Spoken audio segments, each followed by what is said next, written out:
wabarakatuh. Alhamdulillah, wassalatu wassalamu ala rasulillah wa ala alihi wa sahbihi wa mawalah. Rabbi israh li sadri wa yassir li amri wahlul 'uqdatam min lisani yafqahu qawli. Allahumma la sahla illa ma ja'altahu sahla wa anta taj'alul hazana idza syi'ta sahla. Allahumma rabba Jibril wa Mikail wa Israfil fatiras samawati wal ardh alimul ghaibi wasyahadah anta tahkumu baina ibadika fima kanu fihi yakhtalifun ihdina lima ikhtalafa fihi minal haqqi bi'idnik innaka tahdi man tasha'u ila siratin mustaqim. Allahumma bika asbahna wa bika amsayna wa bika nahya wa bika namutu wa ilaika nusyur. Alhamdulillah, puji syukur selalu kita panjatkan kepada Allah Subhanahu wa taala dengan izin dan ridhonya kita bisa berkumpul memenuhi undangan Allah, ibadah salat subuh berjamaah, kemudian dilanjutkan dengan kajian tafsir. Semoga Allah Subhanahu wa taala limpahkan rahmat dan hidayah kepada kita semuanya. Salawat serta salam kita limpahkan kepada Nabi kita Nabi Muhammad sallallahu alaihi wasallam, kepada keluarganya, sahabatnya, serta seluruh kaum muslimin, saudara-saudara kita semuanya. Jemaah rahimakumullah, alhamdulillah kita masuk pada saum yang keberapa Pak? Ke-20 ya. Kahoyong panjang kenenya. Dan kesempatan terbukanya maghfirah itu tidak di awal pertama 10 hari pertama, 10 hari kedua, 10 hari ketiga, tidak dibagi-bagi ya, rahmat, barokah, kemudian apalagi gitu ya, maghfirah. Tidak, maghfirah itu sepanjang Ramadan dan tidak di siang saja, tapi 24 jam. Siang malam ingin kita mendapatkan kesempatan maghfirah Allah Subhanahu wa taala lebih panjang lagi. Tapi ketentuannya asyhru hakada wa hakada wa hakada, bisa 30 hari, wasyhru hakada wa hakada wa hakada, bisa juga 29 hari. Ini kita sudah masuk pada hari yang ke-13, betul. Jamaah rahimakumullah, kita masuk kepada pembahasan terakhir pekan sebelumnya. Kita baru mempelajari bersama makna dari iyyaka na'budu wa iyyaka nasta'in dari sisi bahasa. Jamaah rahimakumullah, Allah Subhanahu wa taala berfirman, mengajarkan kepada kita, tidak sekedar berfirman, tapi di dalamnya mengandung makna yang penuh dengan hikmah, di dalamnya penuh dengan tarbiyah.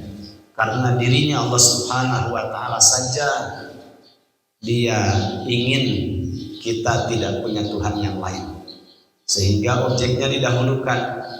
Iyyaka, hanya kepada Engkau ya Allah, na'budu, kami semuanya beribadah selamanya. Hanya di situ continuous tense, selamanya kami beribadah. Maka dari itu seluruh para nabi, para rasul, termasuk para rasul ulul ajmi, wabil khusus rasul yang terakhir Nabi Muhammad SAW, semuanya membawa kalimat besar yang di dalam kalimat besar la ilaha illallah itu intinya adalah bagaimana semua kaum, semua umat di bawah mereka, para nabi, para rasul azmi, wabil khusus Rasulullah SAW, hanya ingin Allah Subhanahu wa taala saja yang diibadahi, tidak boleh punya Tuhan yang lain. Mari kita lihat ayat-ayat yang menjelaskan tentang itu. Satu, kita lihat yang dekat-dekat saja. Dilihat dalam surat 15. Maaf, 19. Berarti surat apa itu? Surat Maryam. Kita lihat dalam surat Maryam. A'udzu billahi minasyaitonir rajim. Wadhkur fil kitabi, dan ingatlah di dalam Al-Qur'an kisah tentang Ibrahim, Nabiullah Ibrahim. Nabi Ibrahim ini Abul Anbiya, bapaknya para nabi. Innahu, sesungguhnya Ibrahim itu, karena adapun keadaan Nabiullah Ibrahim, siddiqon, orang yang sangat jujur, nabiyan, dan beliau seorang nabi. Yubsiru wa la yugni anka syai'a. Idh qala li abihi, ayat 42-nya. Surat Maryam surat 19 ayat 41 sampai 44. Idh qala li abihi, ingatlah ketika Nabiullah Ibrahim berkata kepada bapaknya. Siapa nama bapaknya? Azar.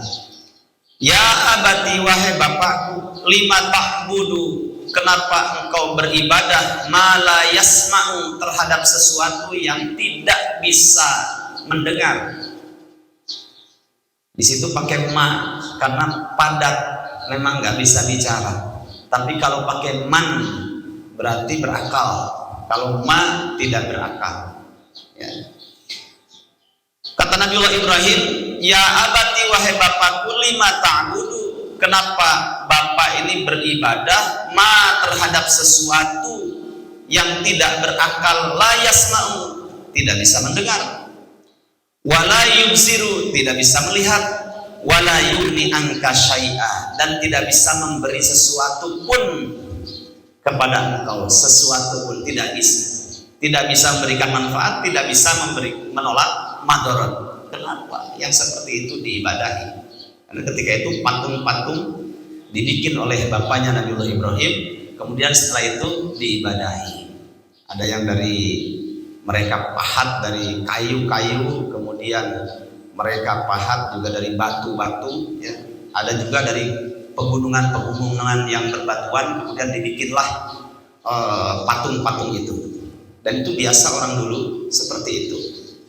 Nah, jamaah rahimakumullah, kemudian lanjutannya. Ya abati, wahai bapakku, inni qad ja'ani minal ilmi ma lam ya'tika. Wahai bapak, sungguh telah datang kepadaku ilmu, maksudnya wahyu dari Allah Subhanahu wa taala kepada Nabiullah Ibrahim. Ma lam ya'tika, yang tidak pernah datang kepadamu. Aku tahu ilmunya yang kamu tidak tahu ilmunya, Pak. Apa itu? Fattabi'ni, maka dari itu bapak harus mengikuti jalan hidupku, harus mengikuti alur pikiranku, keyakinanku yang dibimbing dengan ilmu tadi, dengan wahyu. Ikuti saja aku. Apa itu? Ahdika siratan sawiyya. Kalau mau mengikuti aku, nanti saya akan memberikan petunjuk jalan hidup yang bisa membahagiakan bapak di dunia dan di akhirat. Ya. Siratan sawiyya, yaitu jalan yang lurus. Ya abati, wahai bapakku, la ta'budi syaitana, jangan sekali-kali bapak ini, engkau ini beribadah kepada syaitan. Jangan, Pak. Syaitan ini nanti kalau udah masuk pembahasan surat An-Nas, kita perjelas tentang definisi setan. Setan itu bukan makhluk, tapi setan ini adalah sifat buruk yang bisa ada dalam makhluk yang namanya manusia, bisa juga sifat buruk yang ada di dalam dirinya jin. Makanya alladzi waswisu fi sudurin nas minal jinnati wan nas. Siapa saja yang mengajak kepada keburukan, kemaksiatan, dosa, kebatilan, itu disebut setan. Bisa dari kalangan jin, bisa juga dari kalangan manusia. Tapi hati-hati, jangan juga bapak begini.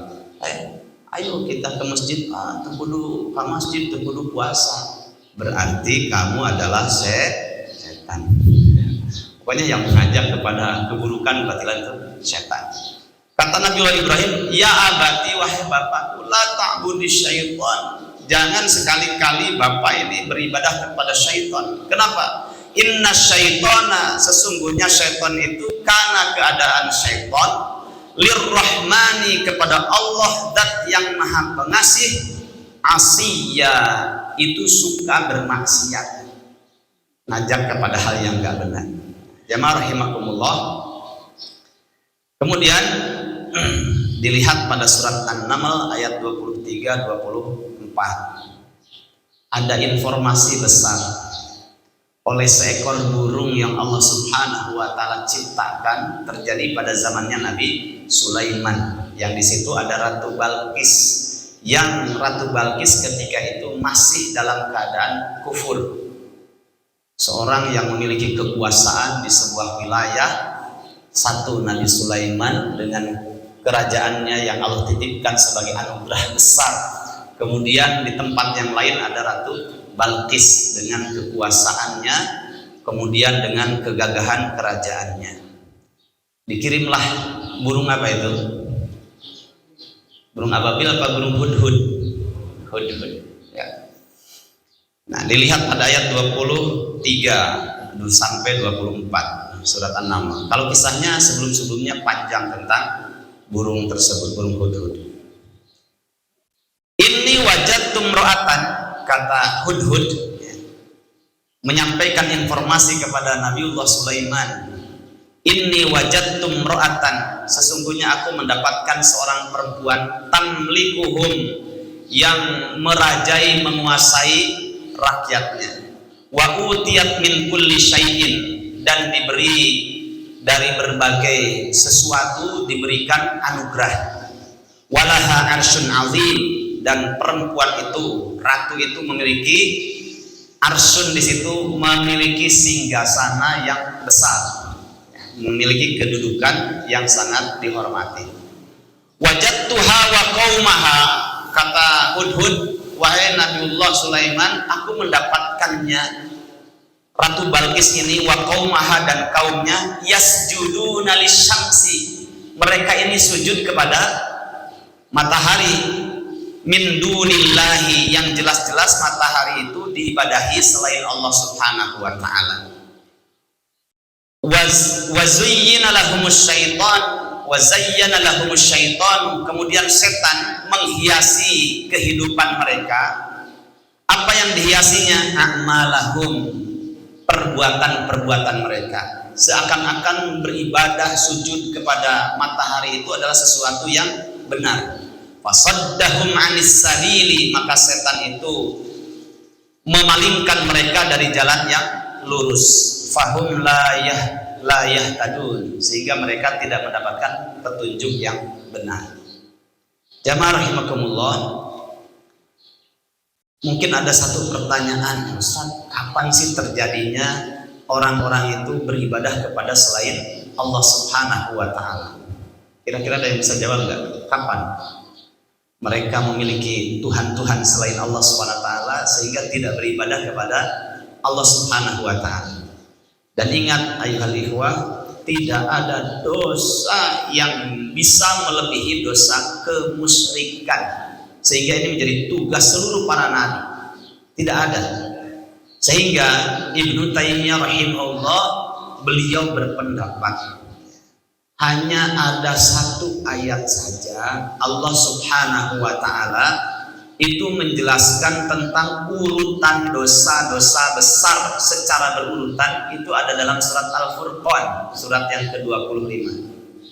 Dilihat nanti pada ayat yang ke-69 sampai ayat yang ke-71. Kalau tidak keliru berarti benar toh. Nah, kita lihat dalam surat Al-Furqan.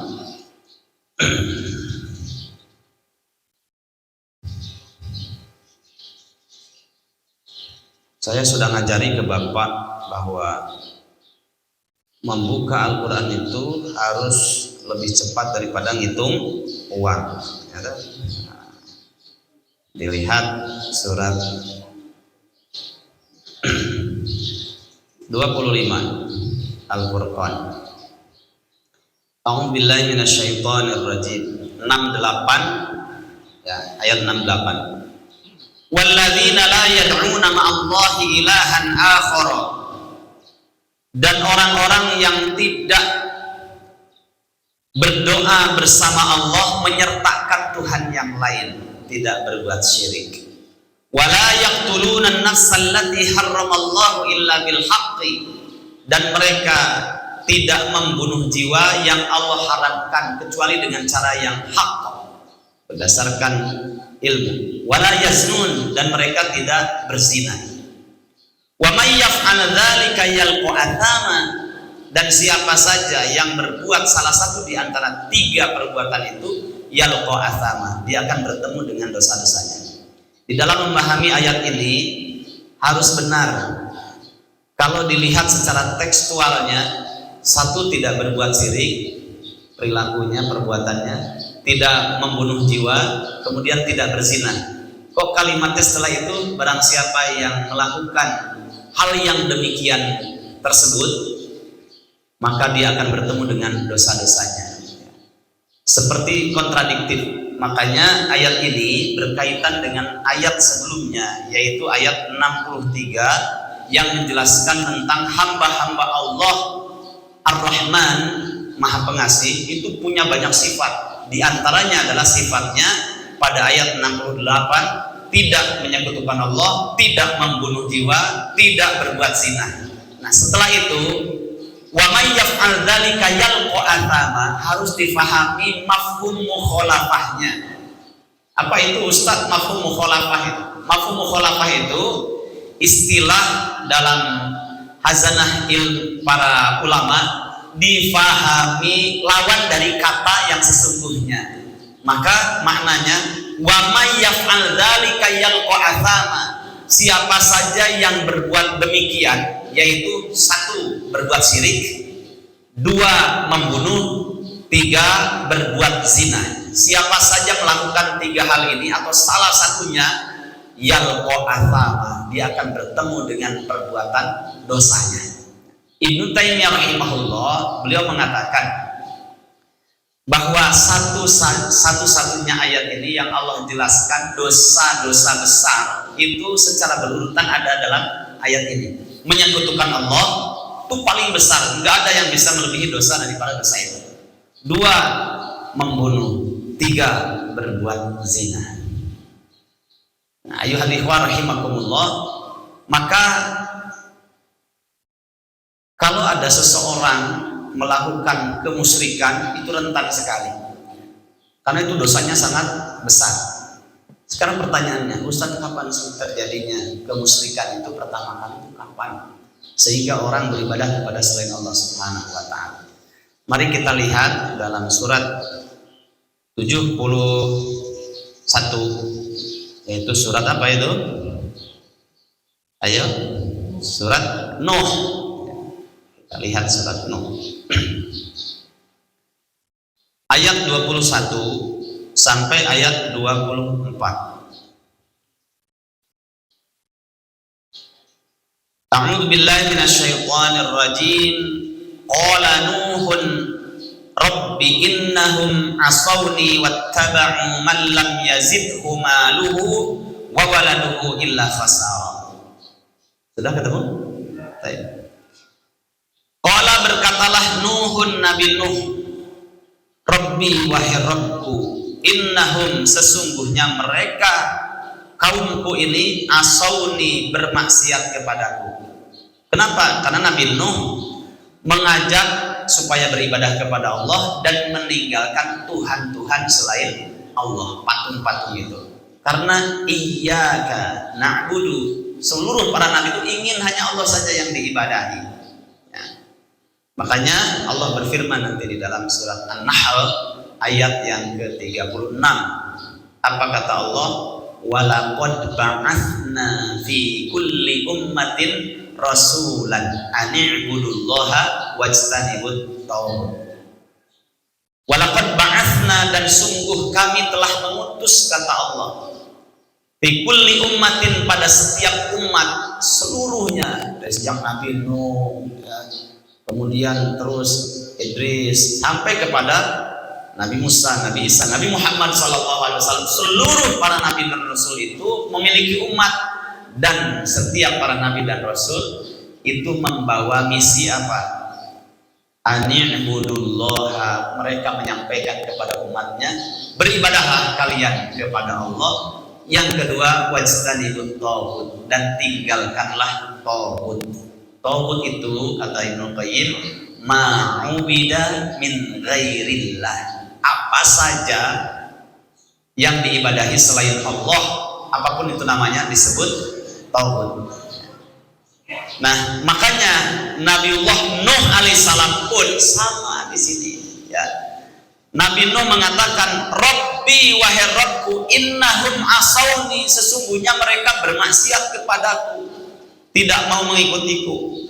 Justru apa? Wattaba'u, dan mereka mengikuti man, sesuatu, lam yazidhu maluhu, yang harta mereka tidak bisa menambah kepada mereka, wa waladuhu, dan anak mereka, dan hartanya dan anaknya tidak bisa menambah, illa khasara, kecuali kerugian saja. Jadi mereka itu justru mengikuti seseorang yang itu hartanya, anaknya tidak menambah kepada dirinya kecuali kerugian. Wa makaru, dan mereka membuat tipu daya, makron kubbar, dengan makar yang sangat besar.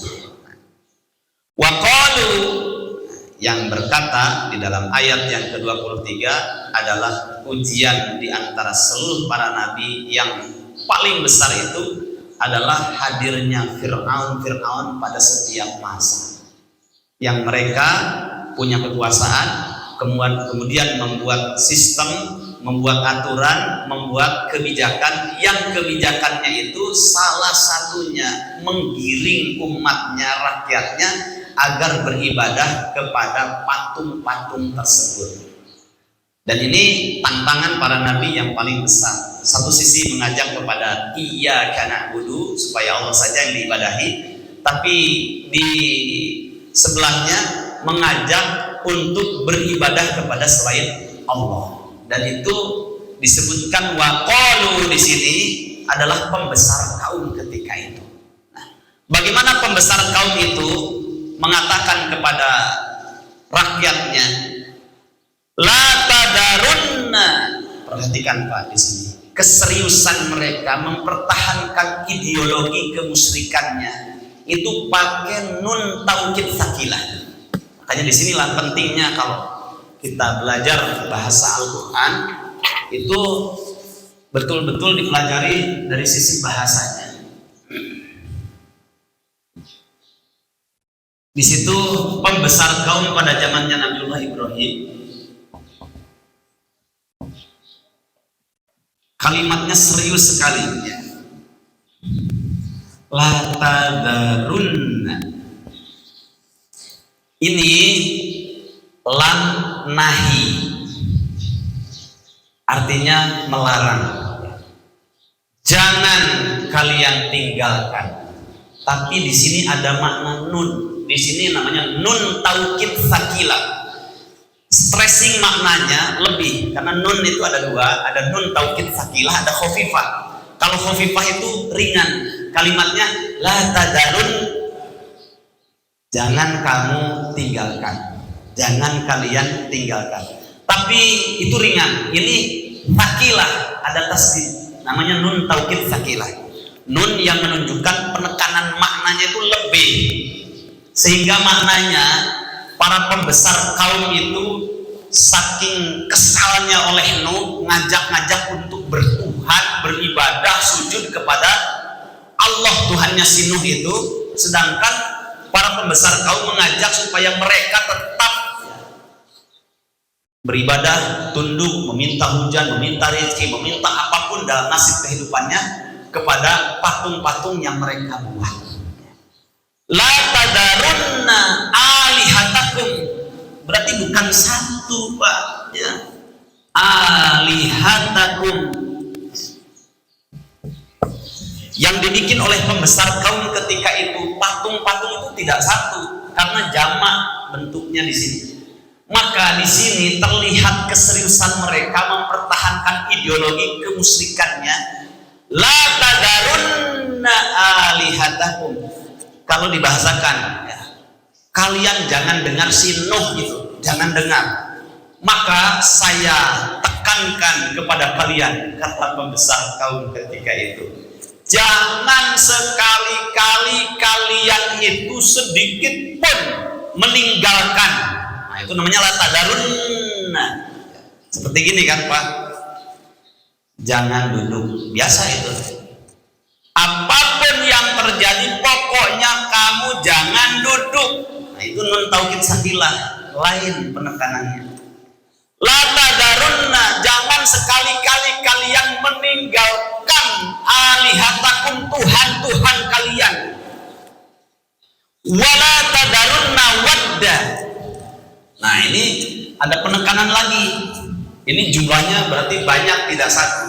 Yang kedua juga sama. Wala tadarunna, dan diulang coba. Wala tadarunna, dan jangan sekali-kali pula kalian apa meninggalkan wadda.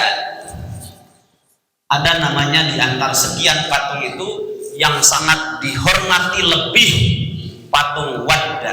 Wala suwa'a, dan tidak boleh juga kalian meninggalkan patung suwa. Wala suwa'a, dan jangan pula kalian meninggalkan patung suwa. Kemudian apa lagi? Wala yaguth, dan kalian juga jangan meninggalkan patung Yaguth pada zamannya Nabi Nuh. Wala Ya'uq, dan tidak boleh juga kalian meninggalkan patung Ya'uq. Wala Nasra, dan tidak boleh juga kalian meninggalkan patung Nasra. Yagus, Ya'uq, dan Nasra. Masya Allah.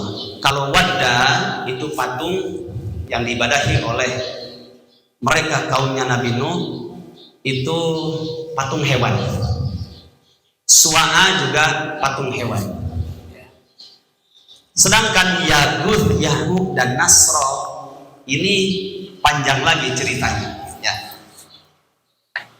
Ibnu Katsir rahimahullah, jamaah rahimahullah, beliau menyampaikan bahwasanya kana baina Adam wa Nuh, antara ketika menjelaskan Yaguth, Ya'uq, dan Nasra, antara zamannya Nabi Adam dan zamannya Nabi Nuh, kana baina Adam wa Nuh, itu ada orang-orang soleh. Antara Adam dan Nuh itu ada orang-orang soleh, namanya Yaguth, Ya'uq, dan Nasra. Wa kana lahum atba'un yaqtaduna bihim. Kemudian Yaguth, Ya'uq, dan Nasra ini, mereka ini memiliki murid. Jadi ini gurunya, orang-orang soleh ini, Yaguth, Ya'uq, dan Nasra ini. Kemudian punya banyak murid. Ini muridnya, pengikutnya. Karena Yaguth, Ya'uq, dan Nasra, adapun Yaguth, Ya'uq, dan Nasra itu hidup antara Nabi Adam dan Nuh. Wa kana lahum atba'una, dan mereka Yaguth, Ya'uq, dan Nasra punya banyak pengikut. Yaqtaduna bihim, memiliki kecintaan yang sangat besar kepada gurunya. Wajar murid kepada guru. Kemudian falamma matu, ketika Allah Subhanahu wa taala wafatkan mereka bertiga ini, kemudian kumpullah murid-muridnya itu. Kemudian apa? Mereka bermusyawarah, sudah sekian lama kita ini ditinggalkan oleh guru kita, ya, tokoh kita. Maka mereka mengatakan, lau sawarnahum kanu aswaqal lana ilal ibadati idza dzakarnahum. Kalimatnya begitu. Seandainya kita gambarkan wajah-wajah guru kita, tokoh kita yang bernama Yaguth, Ya'uq, dan Nasra, orang-orang soleh ini, kita pahat di gunung-gunung bebatuan, wajahnya persis wajah guru-guru kita ini, maka maka ketika nanti kita melihat wajah mereka, itu bisa memberikan motivasi tersendiri, kerinduan untuk semangat ibadah kepada Allah Subhanahu wa Ta'ala. Fasawwaruhum, kemudian mereka memahat gunung-gunung bebatuan. Itu kan orang-orang dulu itu, Pak.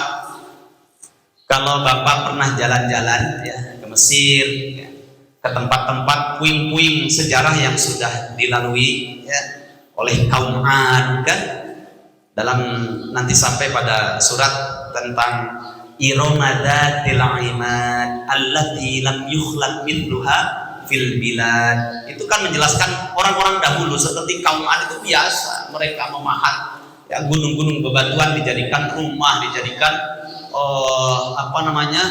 hiasan-hiasan ya, dan termasuk dijadikan patung-patung. Coba nanti ke Mesir, di situ ada piramida itu hasil tangan mereka. Berarti arsiteknya dulu itu luar biasa. Itu biasa. Setelah digambarkan selesai persis wajahnya, batu itu dipatungkan persis dengan wajah guru mereka Yahusya dan Nasr.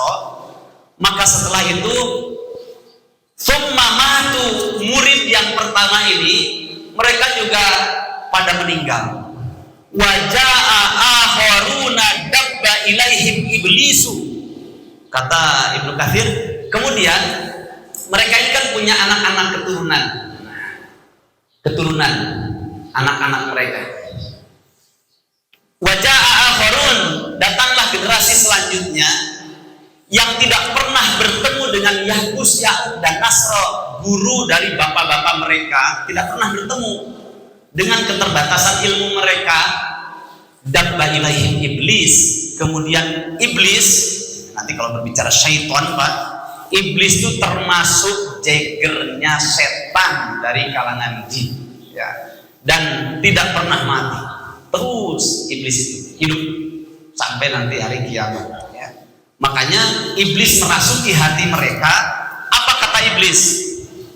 Kamu tahu nggak? Kanu yusqaunal matar. Kemudian mereka juga, bapak-bapak kamu dahulu itu kalau minta hujan ke sana, bapak-bapak kalian dulu ketika mereka meminta rezeki juga ke sana, fa'abaduhum. Akhirnya yang generasi selanjutnya ini mereka mengibadahi patungnya Yahusya dan Nasr. Ya. Paham, Pak? Nah, kata Ibnu Katsir, ya, inilah pertama kali terjadinya manusia di dunia menyekutukan Allah Subhanahu wa Ta'ala di dalam beribadah kepada selain Allah. Meminta rezeki, meminta hujan, meminta apa saja kepada Yahusya dan Nasr, karena dihiasi oleh syaitan, yaitu iblis tadi. Makanya di dalam ayat pertama kali ya, yang kita sampaikan tadi, mereka ini beribadah kepada matahari karena dirayu, dihiasi perbuatan mereka oleh syaitan. Begitu pula ini, dan ini adalah pertama kali terjadinya dosa yang sangat besar yang disebut dengan kemusyrikan, Yahusya dan Nasr. Baik, itulah dalam tafsir Ibnu Katsir. Coba kita lihat, komparasikan ya, dengan tafsir yang kekinian ya. Ada tafsir namanya tafsir fi dilalil Quran. Pendekatannya persis seperti tafsir Al-Azhar. Pendekatannya sastra, karya Ustadz Sayyid Qutb. Sayyid Qutb itu banyak karyanya, dan kita komparasikan dengan tafsir itu. Coba kita lihat dulu. Lihat dulu, saya hapus dulu ya.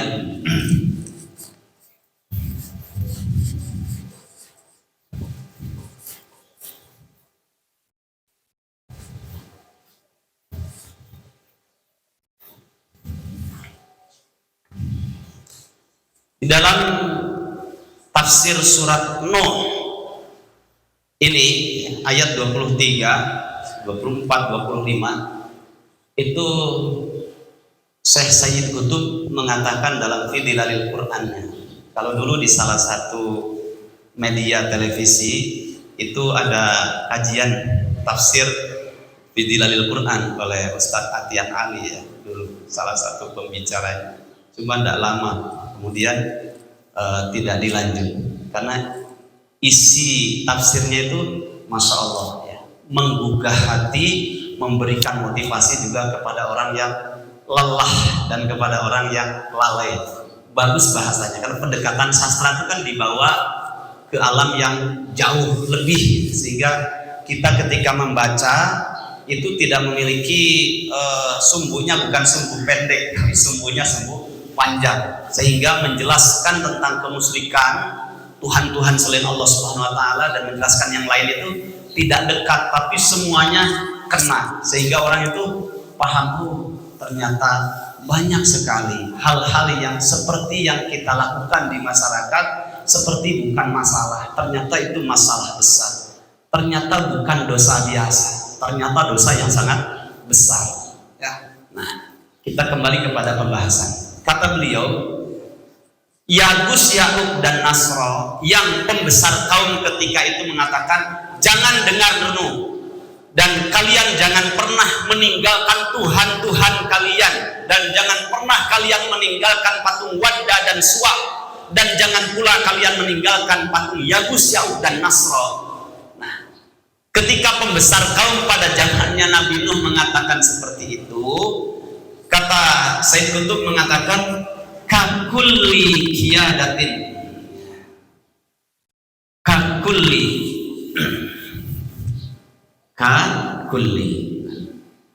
kakulli qiyadatin dolatin tajma'un nas haulal asnam.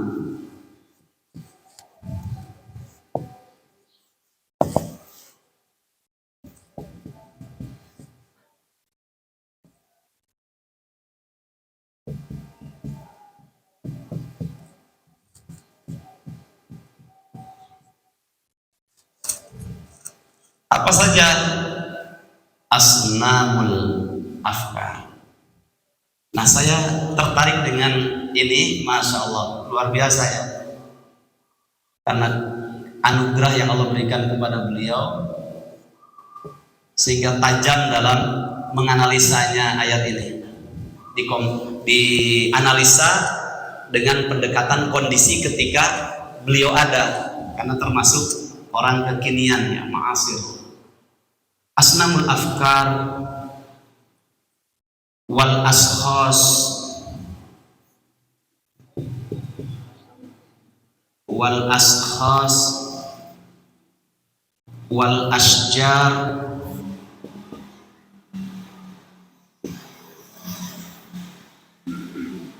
wal ahjar.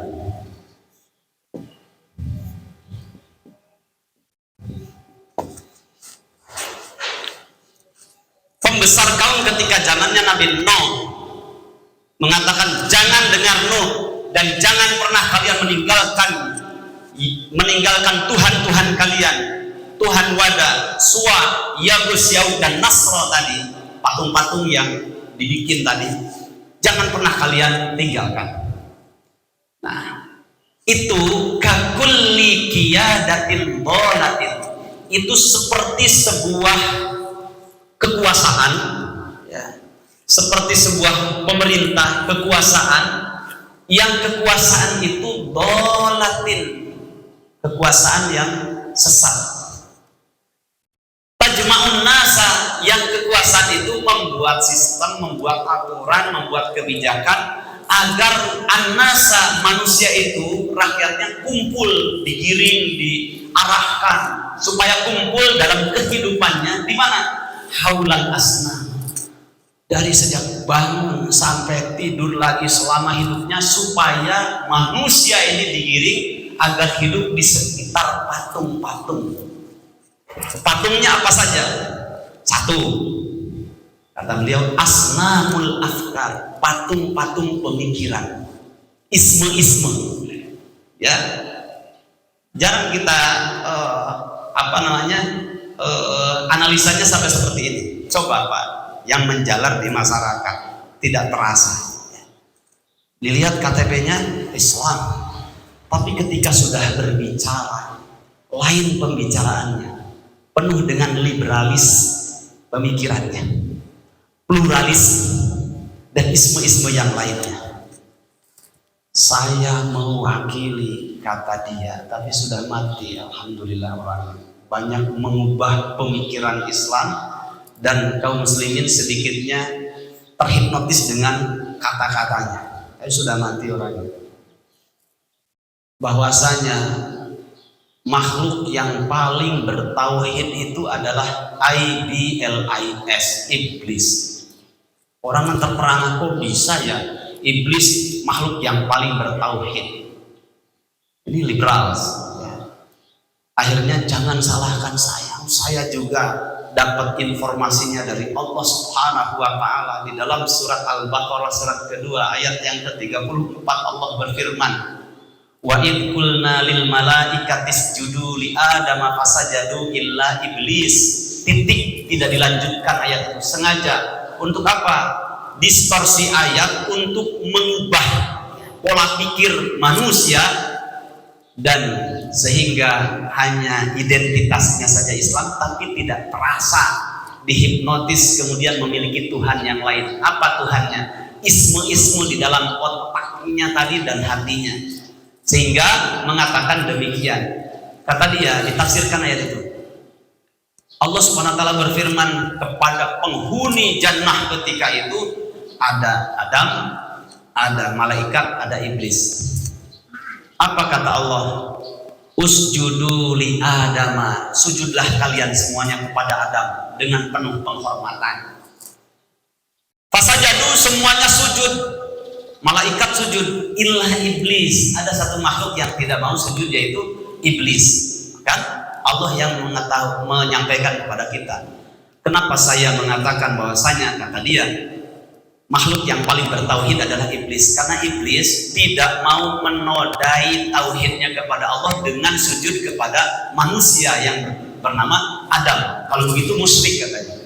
Sehingga dia punya statement seperti itu. Padahal dia sengaja, kalau dia paham ya, karena tadi Pak ya, tidak ada hari ini makan siang gratis. Nggak tahu sponsornya siapa. Yang jelas orang-orang yang tidak suka terhadap Islam. Nggak ada makan siang gratis. Bukan tidak tahu, sengaja tidak melanjutkannya. Akhirnya ya banyak orang yang terhipnotis, dan inilah yang disebut dengan asnamul afkar, patung-patung pemikiran.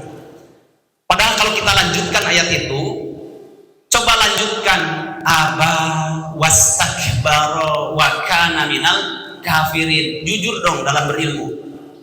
Pertanyaannya, kalau ada makhluk siapapun tidak menjalankan apa yang menjadi mandat perintah Allah Subhanahu wa Ta'ala, dikatakan orang itu berdosa tidak?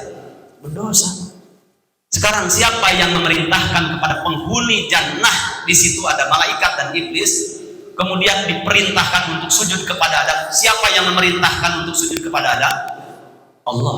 Sekarang kalau ada siapapun orangnya, makhluk yang tidak mengindahkan, tidak menjalankan apa yang menjadi mandat perintah dari Allah Subhanahu wa Ta'ala, dikatakan aba, orang itu enggan, wastakbaro, dan menyombongkan diri, wa kana minal kafirin. Allah sendiri yang memberikan labelnya. Iblis itu tidak mau sujud kepada Adam, aba, karena dia enggan, wastakbaro, dan menyombongkan diri, wa kana minal kafirin. Nah, ini identitas iblis disebutkan, dan iblis ini termasuk dari golongan orang-orang yang wakana minal kafirin, termasuk dari golongan yang kafir. Ini namanya asnamul afkar, patung-patung pemikiran. Didengar oleh banyak orang, ini profesor, ini dokter Andes, profesor yang soleh banyak, tapi yang liberal juga lebih banyak. Masya Allah, ujian Pak. Ini namanya asnamul afkar, patung-patung pemikiran. Nanti sering kita dengar ada namanya flak ya, nanti Bapak bisa baca buku itu sebagai pengetahuan. Kalau kata Ibnu Qayyim, ta'allam tusyar laisa lisyar walakin litauqi'ihi. Kita mempelajari kebatilan, kesalahan, bukan kita supaya terjerumus, tapi agar kita mengetahui hakikat kebatilan itu, sehingga kita bisa menghindar. Ada salah satunya, bukan satu-satunya Pak. Buku FLA namanya, Fikih Lintas Agama.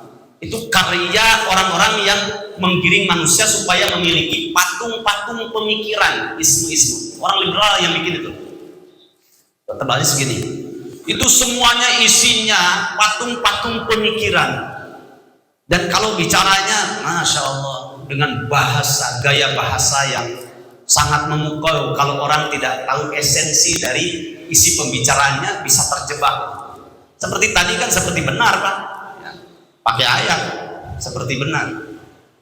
Salah satunya lagi, orang laki-laki dan perempuan kemudian menikah meskipun laki-lakinya adalah non-muslim, bahasa mereka, bahasa Al-Qur'annya kafir, perempuannya muslimah. Itu pernikahan tidak diikat dengan agama, tapi hanya diikat dengan suka sama suka. Sekarang kalau orang mengatakan, oh tidak boleh menikah, ini kafir calon suaminya, ini muslimah calon istrinya, kemudian dilarang untuk menikah, itu sama saja memutus anugerah dari Allah SWT berupa cinta. Ya. Kalau orang memutus anugerah berupa cinta berarti dosa katanya. Kalau itu dibilang dosa, tapi aturan Allah yang mengharamkan laki-laki kafir menikah dengan perempuan muslimah itu haram, nggak boleh. Kemudian nanti dalam waris Nabi mengatakan la yarithul muslimu al kafiru wal kafiru al muslimah. Orang kafir nggak bisa mewarisi hartanya ketika dia meninggal kepada saudaranya atau anaknya yang muslim. Begitu juga orang muslim ketika meninggal nggak bisa mewarisi kepada saudaranya atau bapaknya atau anaknya yang kafir. Tapi mereka katakan boleh, nggak apa-apa. Bapaknya kafir, kemudian hartanya banyak, itu boleh diwariskan kepada anaknya. Begitu juga sebaliknya. Itu kata mereka. Ini namanya asnamul afkar. Ya. Saya punya murid Pak, gurunya filsafat banget, nah, memiliki pemikiran-pemikiran seperti ini, dan itu alotnya luar biasa. Tapi ketika kita adakan dialog sekali, dua kali atas izin Allah Subhanahu wa taala, tentunya bukan karena kehebatan kita hanya wasilah saja. Saya tanya, itu referensinya mana? Kalau Anda benar orang muslim, referensi paling utama itu cuma dua saja. Taraktu fikum amroini ma in tamassaktum bihima lan tadillu abada, kitab Allah wa sunnata rasulih. Bahwasanya kata Nabi, aku telah meninggalkan kepada kalian di tengah-tengah kalian dua pusaka, dua pedoman. Jika kalian memegang erat, kata orang Sunda apa? Nyekel delet, ya. Memegang erat, maka selamanya kalian tidak akan pernah sesat. Apa itu? Kitab Allah, Al-Quran, wa sunnata rasulihi, hadis sunnah Rasulullah SAW. Itu kalau dipegang dengan kuat, dipelajari ilmu dasarnya, dipelajari disiplin ilmu dalam memahami Al-Quran dan As-Sunnah, selamanya tidak akan pernah sesat. Sekarang kamu referensinya apa? Saya referensinya ini. Iya, itu referensinya Karl Marx, Erikson. Kayak begitulah orang-orang yang lebih mendahulukan akalnya daripada dalil. Taqdimul akli minan naql. Ya, itu namanya asnamul afkar. Dan ini menjalar banyak di setiap tempat, terutama yang menjadi sasaran adalah anak-anak muda yang terbatas dari sisi disiplin ilmu agamanya, kemudian suka dengan pemikiran-pemikiran dari barat. Ini asnamul afkar, dan ini paling menarik, paling laris di pasaran, asnamul afkar. Kalau mungkin Bapak pernah dengar jil, apa itu jil? Kalau Ustadz Atian Ali mengistilahkan jamaah iblis liberal, gitu ya. Bukan jamaah Islam liberal, ya. Karena Islam itu tidak ada yang liberal, ya. Kalau pilih Islam, Islam saja. Kalau pilih liberal, liberal saja. Jelas gitu antara surga dan nerakanya. Kalau disatukan Pak, Islam liberal atau liberal Islam itu makhluk lain. Berarti ada tiga agama: agama Islam, agama liberal, agama Islam liberal. Sudah tidak murni lagi. Coba saya tanya ke Bapak, ya, kalau ngolah bahasa gitu ya, kalau Bapak pilih orang, orang saja. Kalau pilih hutan, hutan saja. Berarti ada dua makhluk, orang dan hutan. Sekarang kalau disatukan gimana? Orang hutan, itu hutan bukan? Bukan. Orang bukan? Bukan. Berarti ada tiga makhluk kan? Orang, kemudian hutan, kemudian orang hutan. Makanya Islam itu bersih, nggak bisa ada istilah Islam liberal. Itu sudah agama lain. Ada Islam, ada liberal, ada Islam liberal. Ini murni Islamnya, ini murni ideologi kebatilannya liberal. Kalau ini campur aduk antara Islam dengan liberal, sudah bukan Islam lagi, tapi adalah liberal. Coba Pak, ya kalau kita misilkan lagi, makanya harus hati-hati. Kita ditakdirkan, masya Allah, hidup di akhir zaman. Banyak Tuhan-Tuhan, patung-patung selain Allah Subhanahu Wa Taala. Dan ini yang paling berbahaya. Kalau ada air Pak, ya, ada air wudhu di situ, kemudian kemasukan telek lincung, kira-kira boleh nggak kita? Najis nggak? Najis. Nah, jamaah rahimakumullah, masya Allah. Sudah habis nggak waktunya?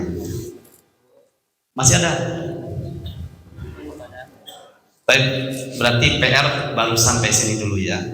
Saya menjelaskan, iyyaka na'budu, hanya kepada Engkau ya Allah kami beribadah. Kami tidak punya Tuhan yang lain ya Allah dalam hidup kami, dan kami berusaha semaksimal mungkin untuk menghilangkan dari seluruh kehidupan kami patung-patung ini. Di antaranya ada patung-patung pemikiran. Baik, barakallahu fiikum.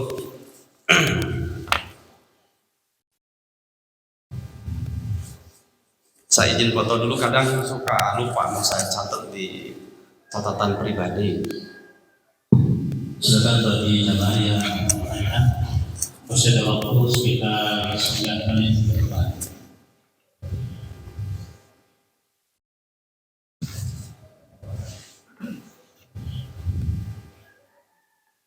Tafadhol, silakan.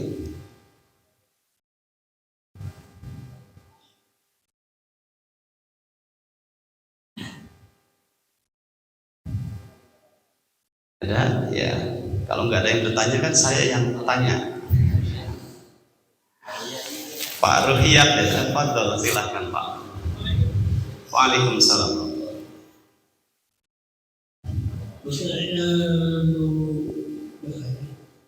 Umpamanya patung dengan berhala itu saja. Assalamualaikum warahmatullahi wabarakatuh. Dalam bahasa Al-Quran dan hadis itu ada istilah sonamun, satu patung. Jamaknya, bentuk pluralnya adalah asnamun, patung-patung. Patung dan berhala itu sama dengan istilah dalam bahasa Arab kahin, dukun. Dalam bahasa selain Arab diterjemahkan dengan bahasa kita di Indonesia, ada yang namanya dukun, kahin. Ada juga yang namanya paranormal, ada yang namanya guru spiritual, termasuk di dalamnya juga sama-sama saja. Nah, ini juga sama ya. Patung itu berhala itulah. Nah, ada berhala-berhala pemikiran, patung-patung pemikiran ya. Itu bahasa. Itu Pak ya. Monggo, langganan ini Bapak. Masya Allah. Ya, Fadal Pak, silakan. Assalamualaikum warahmatullahi wabarakatuh. Assalamualaikum. Bakal negara itu adalah takwa yang bagus. Cuma itu ada perbedaan, yaitu dia sholat tapi sering di rumah, malas ke masjid kadang-kadang, dan cari ilmu juga kurang, agak malas, banyak malasnya. Nah, kalau takwa ada tingkatannya, itu termasuk tingkatan keberapa? Kalau orang yang secara ini ada pertanyaannya. Assalamualaikum warahmatullahi Assalamualaikum. Kita harus mengenal dulu makna dari istilah takwa itu sendiri. Ya. Banyak sekali makna takwa itu banyak. Coba kita lihat yang mudah dan gampang di dalam tafsir Jalalain, bukan tafsir jalan lain, tafsir Jalalain itu kitabnya satu segitu bagus, dijadikan referensi biasanya di beberapa pesantren. Di dalam tafsir Jalalain itu simpel gitu, mudah. Kita ambil yang renyah saja definisinya. At-taqwa huwa, takwa itu adalah imtithalu awamirillahi. Poin pertama, takwa itu adalah mengerjakan apa saja yang menjadi perintah Allah. Wajtinabu nawahihi. Yang kedua, meninggalkan apa saja yang dilarang oleh Allah. Nah, berarti kita harus tahu, kenal apa saja sih perintah Allah itu. Nah, ini enaknya kajian tafsir itu nanti kena semua ya. Kita dapat, insya Allah dapat banyak ilmu di sini.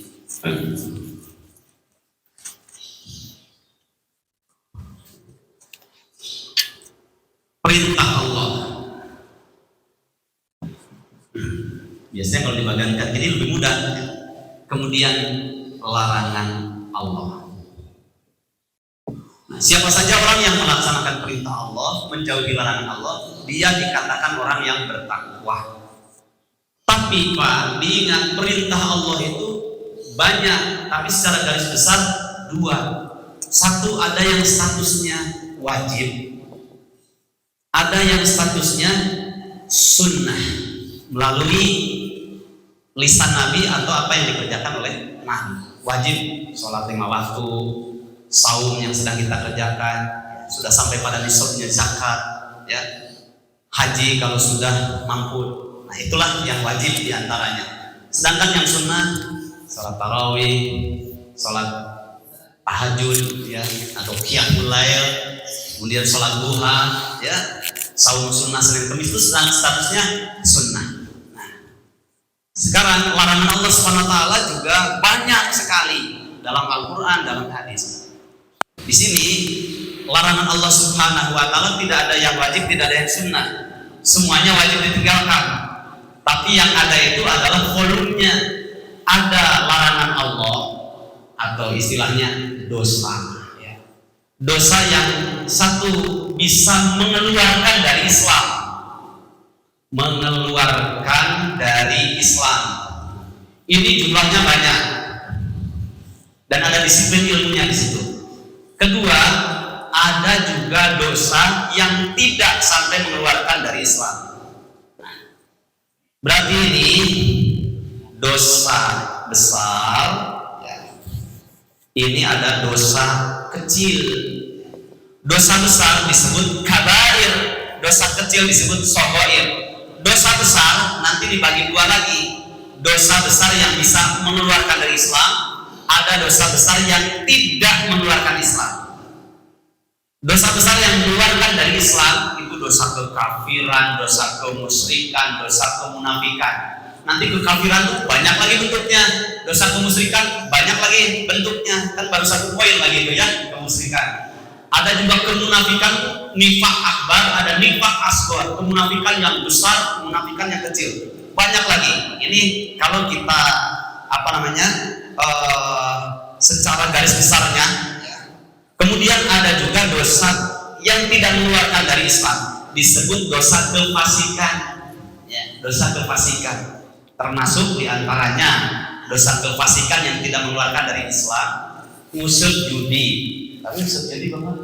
Nah, 10 orang, sekilo, terus istiqomah di situ di kasore. Ya, sabar. Ada yang dapat 2 kilo, dapat 5 kilo, ada yang tidak dapat sama sekali. Itu namanya judi. Dan judi itu dosa besar cuma tidak mengeluarkan dari Islam. Nah, kemudian ada dosa kecil. Dosa kecil itu dosa yang tidak disebutkan ancamannya tapi dilarang dalam Islam. Minum sambil berdiri, minum pakai tangan kiri. Itu diantaranya banyak. Nanti akan sampai ayat-ayatnya kita ke sana. Ya. Nah, sekarang menjadi pertanyaan. Dia sholat, alhamdulillah. Berarti dia saudara kita, orang Islam. Hidayahnya baru sampai dia bisa sholat.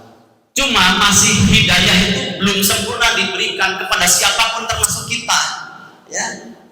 Hidayah ini belum sempurna. Makanya dengan thalabul ilmi ini bertambahlah kita dapat hidayah. Karena hidayah itu didapat kita kejar, dan di situ ada majelis ilmu, disitulah tempat hidayah. Oh, ternyata setelah saya pelajari dalam thalabul ilmi, saya tahu ini nggak boleh, saya tinggalkan, dapat hidayah.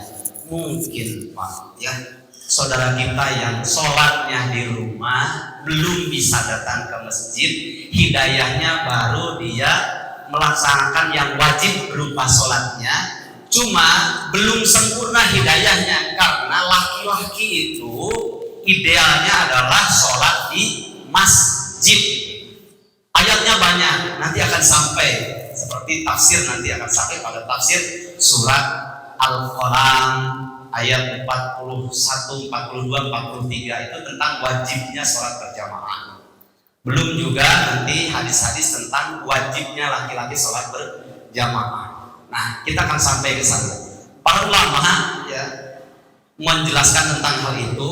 Ada yang mengatakan sholat berjamaah itu wajib dan di masjid. Ada juga sholat berjamaah itu utamanya adalah di masjid. Nah, kita memiliki kewajiban supaya tidak menjadi muslim yang egois. Kita saja yang ke masjid, kita saja yang thalabul ilmi. Nah, kita yang sudah tahu, ajak dengan cara yang baik, dengan akhlak yang baik, dan tidak pernah bosan Pak. Pak, ayo ngeunah pisan dengan bahasa loma kata orang Sunda. Ngeunah pisan sholat di masjid. Lamun ngarasa lalaki, sholat di masjid. Sahabat lamun sholat lalaki di imah, geus we pake mukena we lah gitu mah.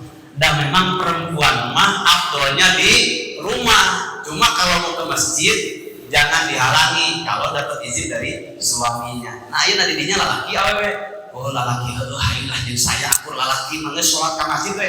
Boleh dengan bahasa seperti itu. Ya. Nah, ada sebagian ulama mengatakan itu termasuk di sini, Pak. Laki-laki yang sudah tahu ilmunya, tapi ya sudah tahu ilmunya tentang wajibnya sholat berjamaah bagi laki-laki di masjid, kemudian dia malah sholat di rumah tanpa ada alasan sakit, tidak ya, dan tidak ada alasan-alasan yang lain. Dia termasuk orang yang melakukan dosa besar, tapi itu dosa fasik, tidak sampai mengeluarkan dari Islam. Nah, di sini ya, makanya menilai segala sesuatu itu harus lengkap. Kalau tidak bisa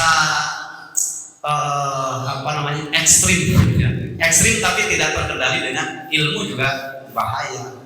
Kadang ada begini Pak, siapa bejaan ku aing kita ka masjid ini hese kafir sih. Enggak boleh, enggak kafir, itu saudara kita. Ya, cuma proses ya. Baik, gitu Pak ya. Oke. Bapak tanggung jawab lo ngajak ke masjid terus sambil berdoa, karena yang menggerakkan hati itu siapa?